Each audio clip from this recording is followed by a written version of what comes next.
ಸಾಮಾನ್ಯವಾಗಿ ನಾವು ಏನೆಲ್ಲ ಸೆಲೆಬ್ರೇಷನ್ಸ್ ಮಾಡ್ತೀವಿ ಅಲ್ವಾ? ಅವುಗಳ ಅಗತ್ಯವೂ ಇರೋದು ಯಾಕಂದ್ರೆ ಜೀವನವು ಸಂಪೂರ್ಣವಾಗಿ ನಿರರ್ಥಕವಾಗಿದೆ. ಆ ನಿರರ್ಥಕ ಜೀವನವನ್ನ ಹೇಗಾದರೂ ಸಹಿಸಿಕೊಂಡು ಮುಂದುವರಿಯಲು ಪಾರ್ಟಿ ಮಾಡಬೇಕಾಗತ್ತೆ.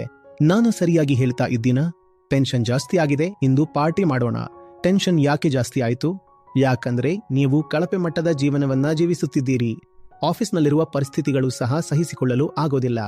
ಮನೆಯಲ್ಲಿರುವ ಪರಿಸ್ಥಿತಿಗಳು ಸಹ ನಿಮ್ಮದೇ ತಪ್ಪು ಆಯ್ಕೆಗಳಿಂದಾಗಿ ನಿಷ್ಪ್ರಯೋಜಕವಾಗಿವೆ. ಆಗ ನೀವು ಹೇಳ್ತೀರಾ, ಇಂದು ಹೇಗಾದರೂ ಪಾರ್ಟಿ ಮಾಡಬೇಕು ಅಂತ. ನಿಮ್ಮ ಪಾರ್ಟಿಯು ಬಹಳ ಕೀಳಾದ ಮತ್ತು ಕೆಳಮಟ್ಟದ ವಸ್ತುಗಳೊಂದಿಗೆ ಸೇರಿರುತ್ತದೆ. ನಿಮ್ಮ ಜೀವನದಲ್ಲಿ ಶ್ರೇಷ್ಠ ಮಟ್ಟದ ಜೀವನವೂ ಇದ್ದರೆ ಅದರೊಂದಿಗೆ ಸಂಭ್ರಮ ತಾನಾಗಿಯೇ ಬರುತ್ತೆ. ಆನೆ ಇದ್ದರೆ ಬಾಲವೂ ಇರುತ್ತೆ.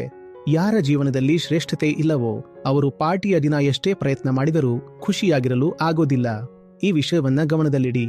ಸುಳ್ಳು ಖುಷಿಗಿಂತ ನಿಜವಾದ ದುಃಖವೇ ಉತ್ತಮ. ನಿಜವಾದ ದುಃಖವು ಆನಂದದ ಬಾಗಿಲುಗಳನ್ನು ತೆರೆಯುತ್ತದೆ.